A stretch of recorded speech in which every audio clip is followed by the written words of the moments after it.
sight and motor ability, being able to move around. Can develop into headaches, and then it rapidly deteriorates as days progress. Okay, paralytic stage in animals. Early on, they're inappetent. They don't look right. They don't feel good, or they don't look like they feel good. They may have a mild to marked ataxia, drooped head, neck, ptosis. Some may stargaze. Some may have flaccid musculature. Question, if you have flaccid musculature in a horse, what would you have to rule out? What else? Let's say it's a quarter horse.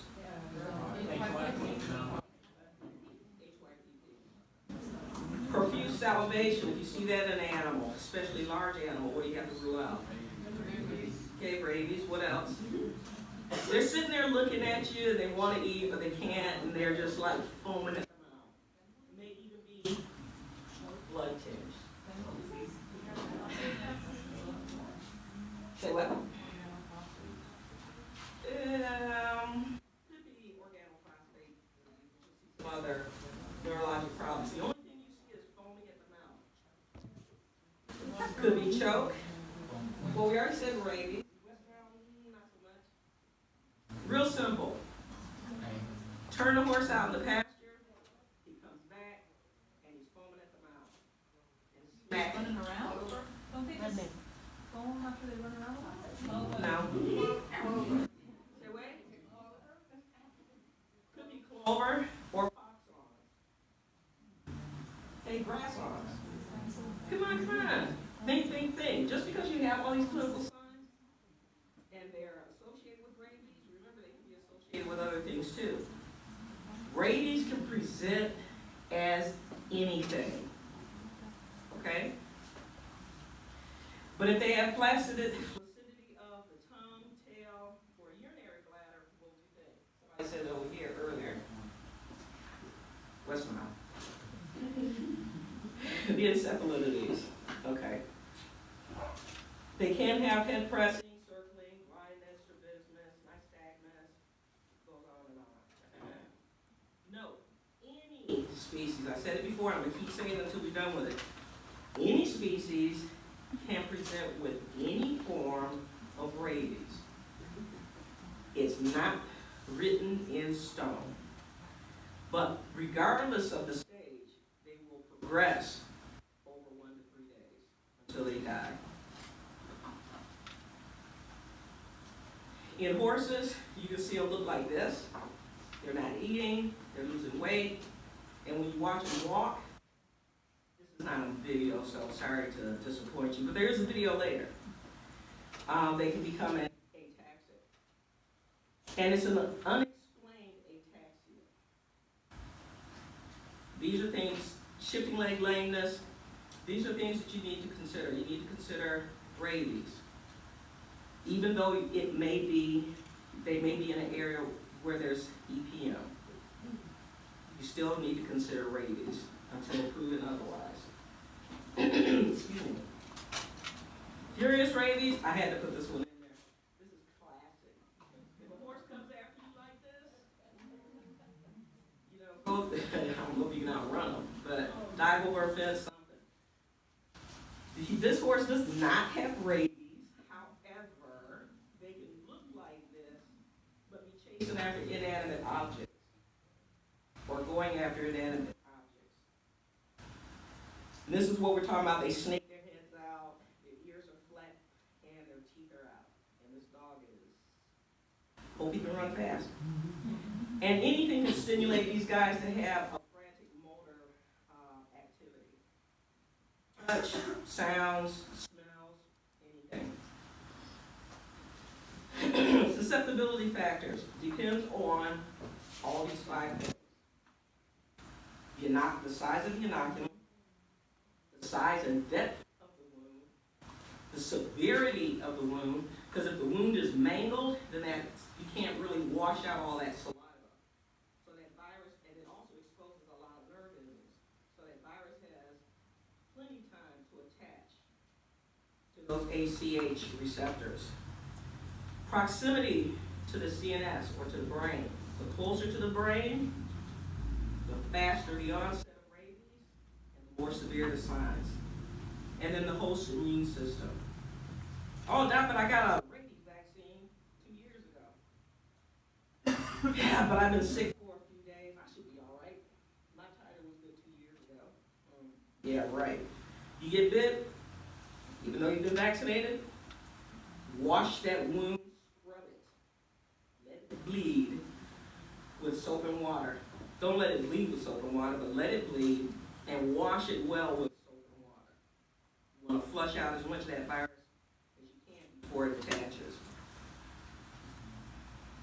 Okay, these next few slides are going to be over pathophysiology, and this will explain why you get some of the things, why you see some of the things you see, like colic in horses. The inoculum is introduced. What the virus does is it stays local. This is why it's so important for you to wash that wound out as much as you can, as well as you can. The virus stays local. There's no viremia at this time, but the virus will start to proliferate. This is called incubating. There's not a sufficient amount of virus to cause clinical signs yet. And besides that, it hasn't reached the target organ yet. Once you get enough virus formed, it will cross the myoneural junction and enter into the skeletal muscles. In the muscles, it will replicate further.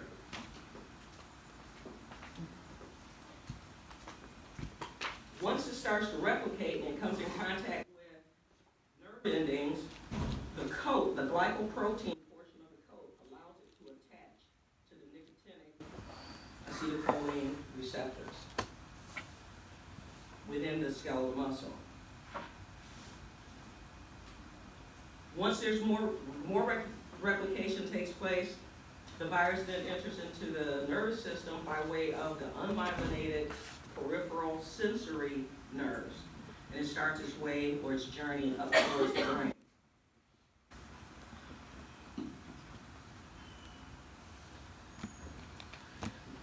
The big thing about this one is how fast the virus travels, and that's 8 to 20 millimeters per day up the nervous system. Okay, that's the only thing you have to get from this one. Now, the virus, once it reaches the spinal cord, it makes its way up to the brain. When it reaches in the brain, it replicates even more. So there's several places where it's going to replicate on its way to the brain. When it gets into the brain, it's going to start to spread everywhere. And this is when you're going to start seeing your neurologic signs. At the same time that you see the onset of neurologic signs, the virus is making its way by way of the sensory nerves or the peripheral nerves back to the skin, the salivary glands, mammary glands, and the intestines. So, based on this, do you see why a horse would present with colic? Okay, if not now, you will later.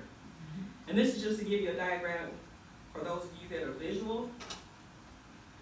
You got the raccoon. We'll say it's a raccoon. Could be anybody. Could be a person that's got rabies. Bites, penetrates the skin, saliva gets in there that's rich with virus. Virus makes its way into the muscles, replicates, follows the unmyelinated nerves all the way up to the spinal cord, replicates again, makes its way up to the brain, replicates even more, as well as spreads out to the skin, the salivary glands, mammary glands, intestines, and other places too. It basically goes wherever there are nerve endings.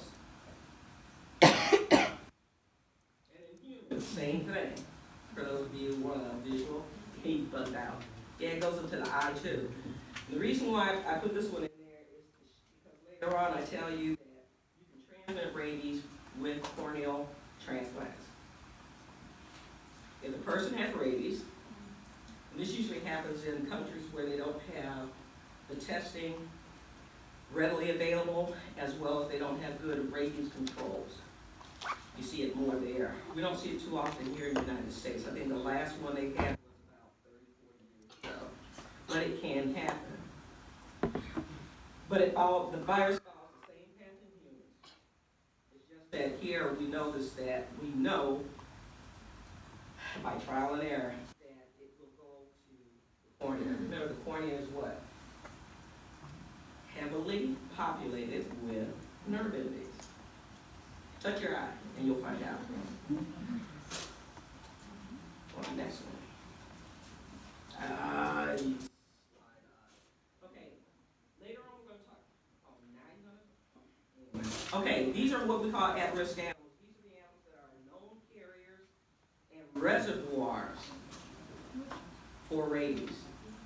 Known carriers and reservoirs for rabies. Bats, high on the list. You see a bat and it's diving for you at night. If a bat is flying around and he flies around your head and flies off, you need to be concerned. It's at night. You're outside, chilling, taking in the nice, cool weather, and this bat all of a sudden just dives around your head and it takes off. Are you concerned? Okay, is that abnormal behavior for him to fly around at night? Okay. At night.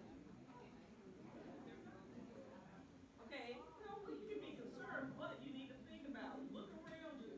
Look around you, especially if they haven't touched you, but look around you. If you're near a light or under a light, what else is there? Bugs. So what's he going after? The bugs. Okay? But as a rule of thumb, you see a bat, especially in daylight, or he's in your house or your clinic. And we had one that was over here in the CMRC building. That was fun. Dr. King is good at catching those things. You need to step back. Okay? Think rabies. Rodents and lagomorphs, very rare. Everybody knows what a lagomorph is, right? Raggets and hares. H-A-R-E-S. But anyway, they seldom carry it, but they can carry it. Woodchucks. You already know about woodchucks.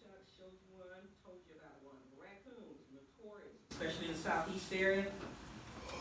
Raccoons and skunks in the north. And possums and foxes. They come out in the daytime, exhibit unusual behavior, go the other way. If you have a gun, yes, shoot it, but not in the head. I gotta tell you the story. This was before I got to vet school. I'm driving around with my friend because she's gonna help me drive all the way here to Alabama to come to vet school. She just wanted to sightsee. She was paying for the gas, so I didn't care. It was a gift. It was a, wow, you got in. Driving around, getting ready to leave, and there's nobody out, no traffic or anything. We're going over an overpass that was newly put in a few years ago, and there's this raccoon flipping around in the street.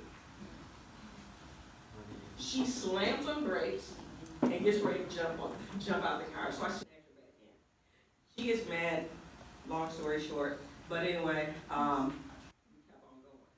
Come to find out later on the news, and it was a rabbit. And she was like, oh. But she never said thank you. That's okay. It is what it is. Other animals, these are other at-risk animals, these are other mammals. If they are not showing or exhibiting abnormal behavior, they're lower down on the list as far as rabies are concerned. They are not natural reservoirs for rabies.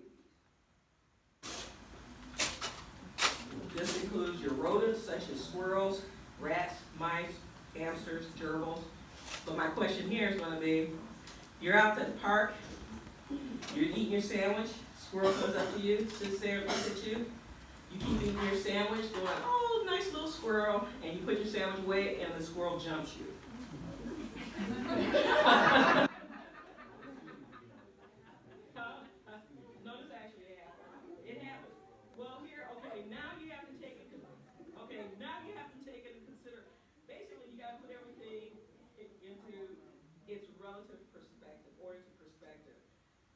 In parks, people do what with the squirrels? They're constantly feeding them. Squirrels are notorious for, if they're used to being fed, they're like horses. If they're used to being fed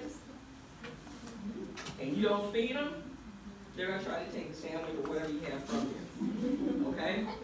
But still, to be on the safe side, you always, if somebody comes to you and tells you, man, I got attacked by a squirrel in the park, you need to tell them to go see their physician, okay? When rabbits attack, we won't talk about those. Transmission, obviously by bites, saliva getting into, saliva or contaminated neural tissue getting into wounds, open wounds, and that can be something as simple as an abrasion. Mucosa, you got your mouth open, cow swinging his head, saliva gets in. Your eyes are open, saliva gets in. Or you're cutting open a brain, cutting open a cranium down in the necropsy, and stuff gets aerosolized all over the place. Corneal transplants. These are differentials that you would have when you see an animal come in, large animal come in with neurologic signs. We always assume rabies, even if the horse is vaccinated. We don't vaccinate cattle, ovine, or caprine that often. And when we do, vaccinate ovine and caprine more than we do cattle. Okay? So any disease condition that can cause neurologic signs, you